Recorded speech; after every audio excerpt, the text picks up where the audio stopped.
The first thing I noticed wasn't the noise.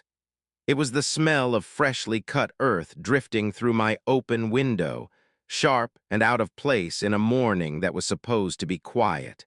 I stood there for a moment, coffee cooling in my hand, listening more carefully. The land behind my house had always been still, just a stretch of uneven grass, a few stubborn weeds, and the low hum of insects that came alive once the sun warmed the ground.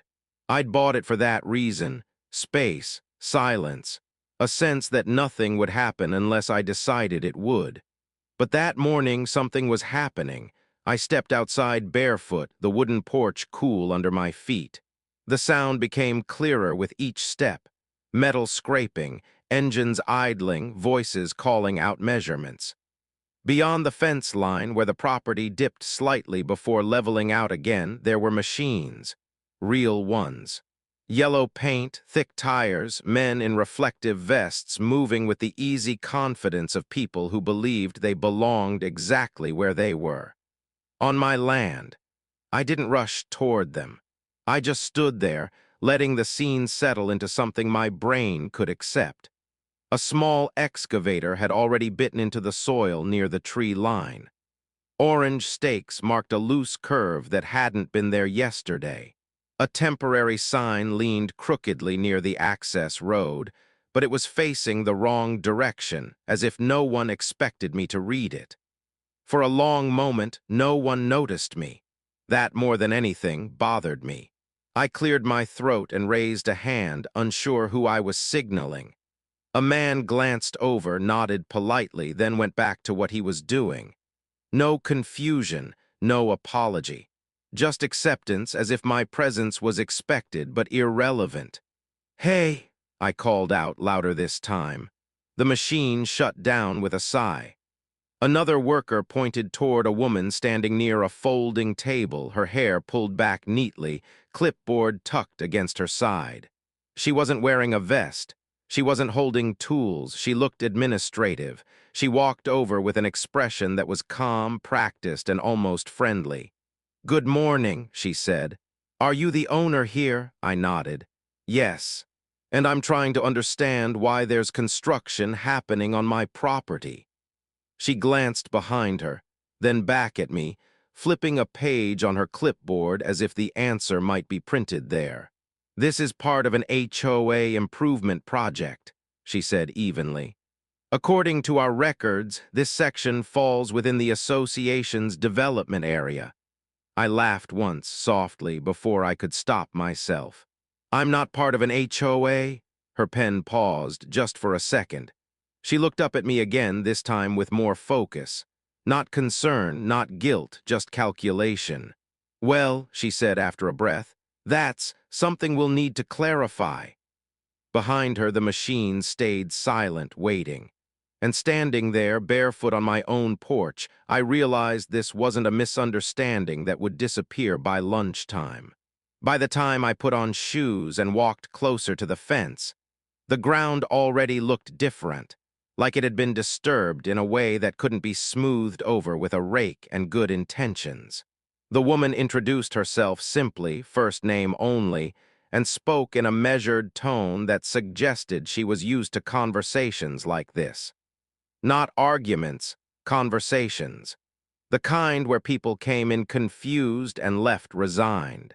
She stood with her weight evenly balanced, clipboard held loosely now, as if trying to look approachable without giving anything away. She explained that the homeowners association nearby had approved a small infrastructure project. Walking paths, drainage improvement, aesthetic continuity. She didn't use those words dramatically. They were delivered the way grocery lists are read aloud: practical, unremarkable, final. I told her again that I wasn't part of the association. That when I bought the land, that had been one of the selling points. No shared rules, no committees, no meetings in fluorescent-lit rooms where people argued about fence heights. She nodded while I spoke, which somehow made it worse. "Our documentation shows this parcel as adjacent cooperative land," she said. "It may not be a member property, but there are easements involved." Easements I never agreed to, I said. She didn't disagree, she just wrote something down. We stood there for a moment, the silence stretching. A breeze moved through the trees, carrying dust and the faint smell of diesel. I noticed how carefully the workers avoided looking at us, as if eye contact might drag them into something uncomfortable. I asked when they planned to stop. She hesitated, then said they were scheduled to continue through the week. That answer landed heavier than I expected. A week wasn't a mistake. It was a decision. I told her I wanted everything paused until this was sorted out. She pursed her lips, not in defiance but in consideration. I don't have the authority to stop the project entirely, she said, but I can make a call. She stepped a few feet away and spoke quietly into her phone, her back half turned toward me. I couldn't hear what was said, only the rhythm of a professional reassurance. When she returned, she told me they would halt work for the rest of the day. For today, she emphasized gently. The machines started back up, not digging, just repositioning, like restless animals being led away. The workers packed up with an efficiency that suggested this wasn't the first time plans had shifted unexpectedly. Before she left, she handed me a card, name, role, a number that felt deliberately indirect. I recommend you review your property documents, she said, and we'll do the same. As she walked away, I looked at the shallow trench cut into my land. It wasn't deep, it wasn't dramatic, but it was there. And for the first time since I'd bought this place, I felt like I was standing on something that might not fully belong to me anymore. That evening, the land felt quieter than usual, as if it were holding its breath. I sat at the small desk by the window with a stack of papers spread out in front of me, the kind of documents I hadn't looked at since the day I signed them. The house was otherwise dark. No music, no television, just the soft tick of the wall clock and the sound of pages sliding against one another. Deeds, surveys, old correspondence from the cellar. I moved slowly, reading things I'd skimmed years ago, tracing lines on faded maps that showed boundaries I'd trusted without question. The land was clearly marked. My name was clearly printed. Nothing jumped out at me. No bold warnings. No footnotes that said, by the way, someone else might decide what happens here someday. Still, the phrase the woman had used kept resurfacing. Adjacent cooperative land. It sounded official without meaning anything concrete. A phrase built to discourage questions. I slept poorly that night. Not from anger, but from the low-grade uncertainty that refused to settle. Every time I drifted off, I imagined the sound of engines starting again, the soil being opened further while I lay there pretending sleep counted as peace. The next morning, I walked the perimeter of the property with a notebook, writing down details I'd never bothered to notice before. The way the fence dipped slightly near the creek, the old wooden marker half buried under leaves, the fact that the orange stakes stopped just short of a stand of trees I'd always assumed were the natural edge of everything I owned. Around mid-morning, my phone rang. It was her. She spoke carefully, as if each word had been weighed before being released. She said they'd reviewed some of their records overnight, that there were historical agreements tied to land use from decades ago, not ownership use. Temporary, she said, conditional. I want to be clear, I told her. No one ever mentioned this to me. I understand, she replied. And for the first time, I believed she meant it. She asked if we could meet later in the week to go over everything together. In person, on site. I agreed, though I wasn't sure why. Part of me wanted witnesses. Another part wanted to see her stand on the same uneven ground I was standing on and explain, face to face, why paper from another era mattered more than the life I'd built here. After the call, I sat on the back steps and watched the sunlight move across the disturbed patch of earth. It looked smaller now, less threatening. But I knew better than to mistake stillness for resolution. Something had been set in motion, not loudly, not dramatically, but with enough momentum that it wouldn't stop just because I wanted it to. And as the day wore on, I found myself wondering what else might be written into the past of this place that I'd never thought to question. The morning of our meeting arrived with a thin gray sky and the kind of air that felt undecided about rain. I walked the land again before she arrived, mostly to steady myself. The grass was still damp, my boots leaving shallow impressions that disappeared when I lifted my foot. The trench hadn't changed, but it looked different under flat light, less like damage, more like a question that had been carved into the soil. She arrived alone, parking just off the access road. No clipboard this time, just a folder tucked under her arm and a jacket she didn't quite need. When she stepped out, she paused for a moment, taking in the space as if seeing it properly for the first time. "Thank you for meeting me," she said. We stood near the fence line, a respectful distance apart. She opened the folder and showed me copies of old planning documents. They were dated long before I'd ever imagined owning land anywhere. Typed text, hand-drawn lines, signatures that belonged to people who were probably no longer alive. She explained that the association's neighborhood had expanded slowly over the years. At some point, an agreement had been drafted allowing future access through certain adjacent parcels for drainage and maintenance. It wasn't permanent, she said. It wasn't supposed to feel intrusive. It wasn't meant to become what it is now, she admitted. I asked why no one had contacted me before construction started. She didn't rush the answer. "Because the process became automatic," she said. "Files moved forward without a person stopping to ask if they should." That landed harder than an accusation would have. There was no villain in that sentence, just momentum and habit.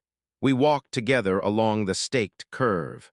She listened as I told her why I'd bought the land, how quiet mattered to me more than proximity, how the idea of shared oversight had felt like a weight I didn't want to carry. She didn't interrupt. When we stopped, she said she would recommend a pause longer than a single day. That she couldn't promise an outcome, but she could promise that my objections would be formally recorded, not just noted in the margins. Before she left, she looked back at the land again. "I don't think anyone realized how personal this would feel," she said.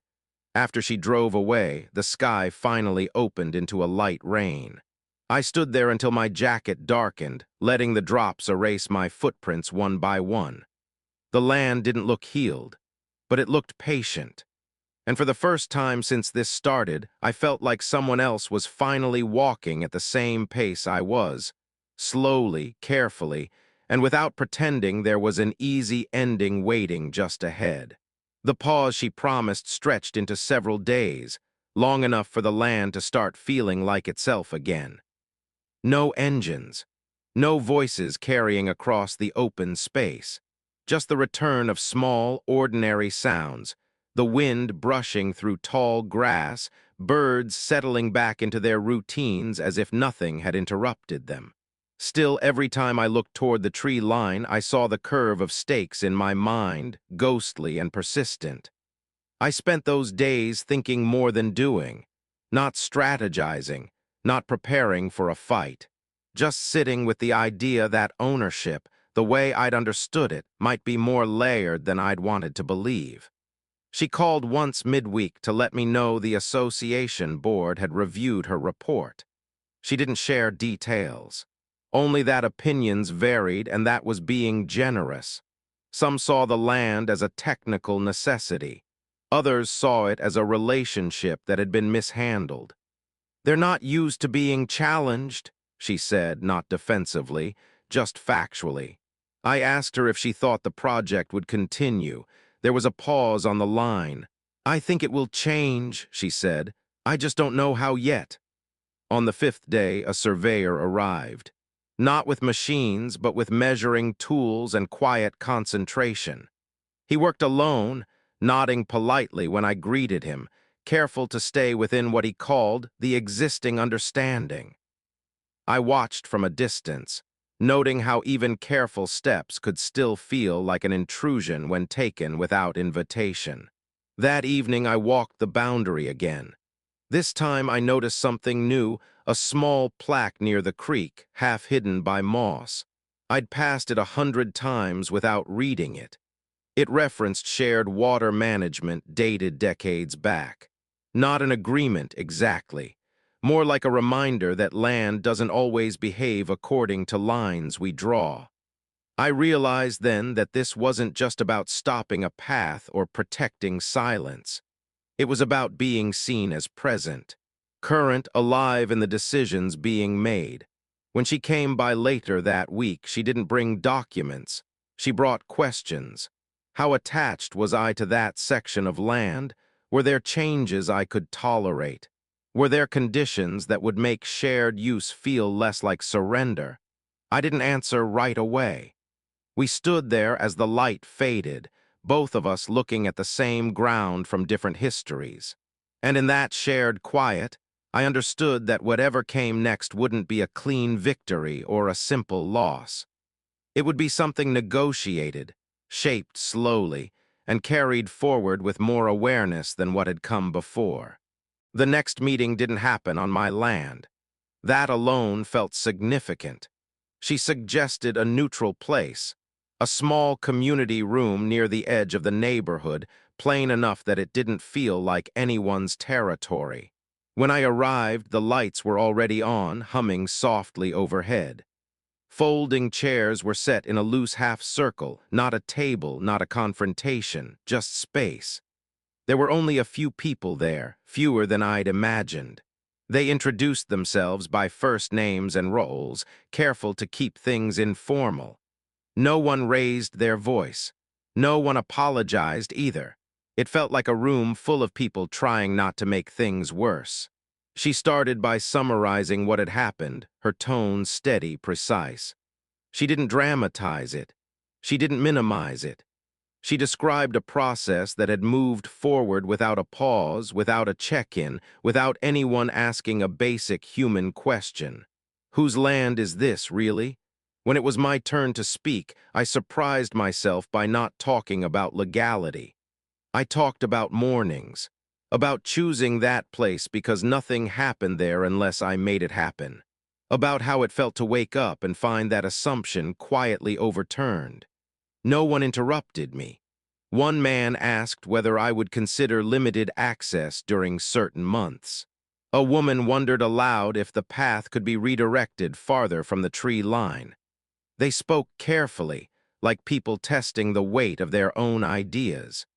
She watched me while they spoke, not to gauge my reactions, but to see if I was still present in the room.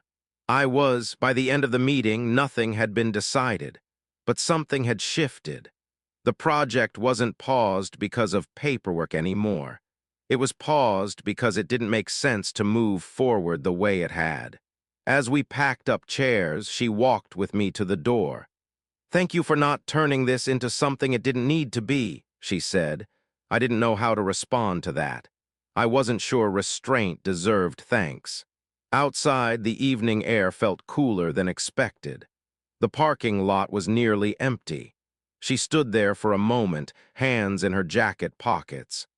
"I don't think anyone realized how easily they stopped seeing the people attached to the land," she said. "Including me?" I nodded. That felt true enough to leave alone. When I drove back home, the land looked unchanged in the dim light. No new marks, no movement, just the quiet I'd been protecting, waiting without judgment.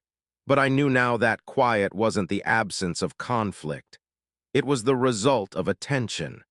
And attention, once demanded, had a way of changing what came next, even if it did so slowly and without making a sound. A few weeks passed before I heard anything definitive, and in that time, the land settled into a version of calm that felt earned rather than assumed. I stopped scanning the horizon every morning.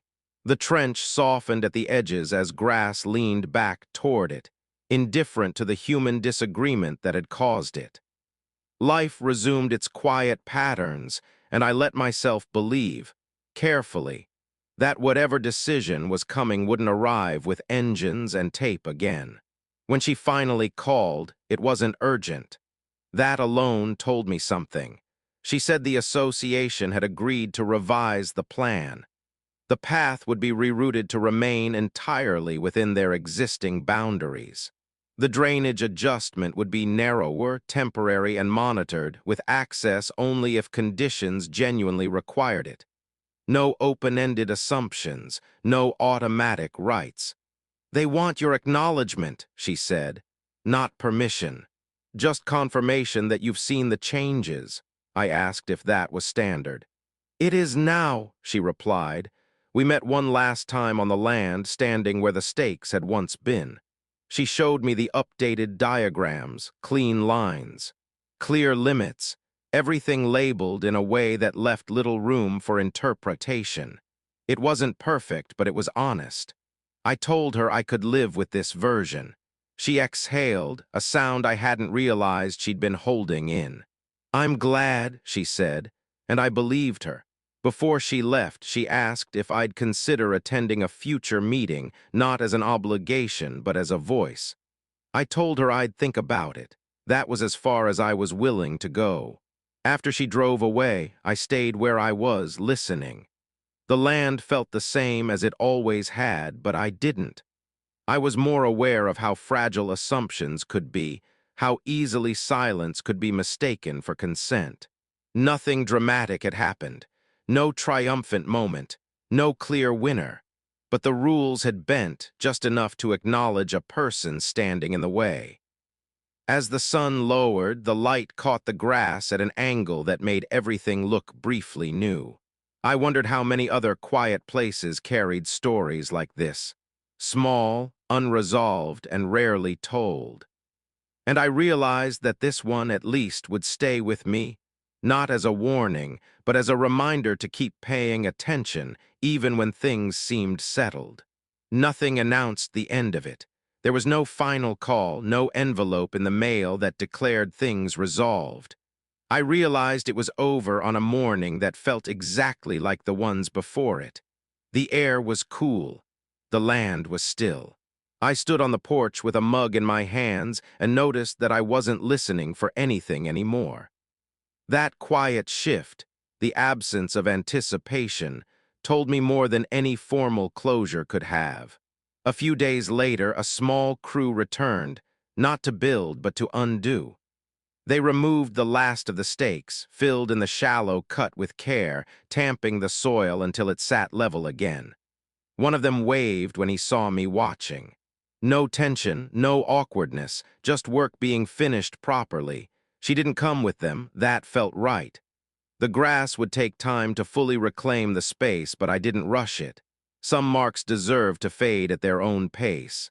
I walked the boundary one last time, not to inspect it, but to be present with it. The creek still moved the way it always had. The trees hadn't shifted. The land hadn't been diminished by the disagreement. If anything, it felt more clearly defined, not by lines or clauses, but by attention. Weeks passed, then months. I never joined the association. I never attended a meeting. But once I received a short note, no letterhead, no formality. Just a few lines thanking me for forcing a pause where one hadn't existed before. I didn't reply. Some exchanges don't need symmetry. Life returned to its usual rhythm. Mornings, evenings, the slow, steady reassurance of routine. And yet something had changed, not visibly, not dramatically, but in how I understood what it meant to live somewhere. In the end, nothing dramatic happened all at once. The land didn't change overnight, and neither did the people involved. But something shifted, not in the rules, not on paper, but in how power was questioned. Sometimes that's how things really end. Not loudly, just differently. I still stand on the porch some mornings listening, not for machines, not for voices, just to remind myself that quiet isn't something you're given. It's something you stay awake enough to protect. The longer time passed, the easier it became to forget the details, and the harder it became to forget the feeling. I noticed it most when someone new visited. Friends would step out of their cars, glance around, and comment on how peaceful the place felt. They said it casually, the way people do when they assume peace is permanent. I smiled, nodded, and let the moment pass without explanation. I didn't correct them, but I also didn't agree. What I'd learned wasn't something that needed retelling. It lived in smaller habits now. I read documents more slowly. I asked questions earlier. I paid attention to pauses in conversations, to the things left unsaid because everyone assumed they were settled. Once, months later, I saw her again by coincidence. We crossed paths at a local supply store, each of us stopping short in the same aisle. She looked surprised, then relieved. We exchanged a few polite words, nothing about land, nothing about meetings or revisions, just comments about the weather, the season turning. Before we parted, she said, "That situation changed how I do my job." She didn't say it like a confession, more like an observation she was still learning to live with. "I'm glad," I said, and meant it. When I got home, the sun was low, casting long shadows across the grass. The place looked ordinary. That mattered more than I'd expected. Ordinary meant undisturbed. Ordinary meant mine in the way that mattered. I sat on the steps until the light faded, thinking about how easily things can slide forward when no one resists, not out of malice but convenience. How systems don't need villains to cause harm. They just need momentum. The land didn't teach me to fight. It taught me to notice. And noticing, I realized, was quieter than confrontation but far more enduring. It didn't demand attention, it required it. As night settled in, the familiar sounds returned, the insects, the soft movement of air through leaves. The same sounds that had been there before all of this began. Only now I heard them differently, not as something guaranteed, but as something worth staying present for. Some mornings still surprised me, not because anything happened, but because nothing did. I'd wake up expecting a feeling that never came. No tension, no vigilance. Just the steady presence of the place as it was meant to be. The land didn't announce its stability. It simply existed, and over time, that became enough. I stopped thinking of the situation as something that had ended. It felt more accurate to think of it as something that had settled, like dust after movement, like water after being stirred. I never heard from the association again, not formally. The rerouted path was completed somewhere beyond my sightline, and when heavy rain came later that year, the creek behaved the same way it always had. No overflow, no urgency, no reason for anyone to knock on my door. Occasionally, I'd remember the first morning, the smell of cut earth, the machines where they didn't belong. The memory no longer brought irritation. It brought clarity, a reminder of how easily routines can override awareness and how quietly that can be challenged without turning everything into a battle. I thought about her sometimes, not often and not with any particular emotion attached. Just a recognition that two people had stood on the same ground from different directions and managed not to harden against each other. That felt rare enough to matter. The land returned to its old rhythms. Seasons moved through without asking permission. Grass grew unevenly. Leaves fell where they always had. If you hadn't known the story, there was nothing to see. And that felt like success of a specific, understated kind. In the end, nothing dramatic happened all at once. The land didn't change overnight, and neither did the people involved. But something shifted, not in the rules, not on paper, but in how power was questioned. Sometimes that's how things really end. Not loudly, just differently. I still take my time out there, I still listen. Not because I expect something to interrupt the quiet, but because I understand now that quiet isn't passive. It's maintained. not through control, but through presence. If there's anything this place taught me, it's that boundaries aren't only lines on a map. Sometimes they're moments when someone stops, looks around, and decides to ask instead of assume. And maybe that's worth carrying forward. If you've ever had a place that mattered to you in a quiet way, it might be worth sitting with that thought for a moment.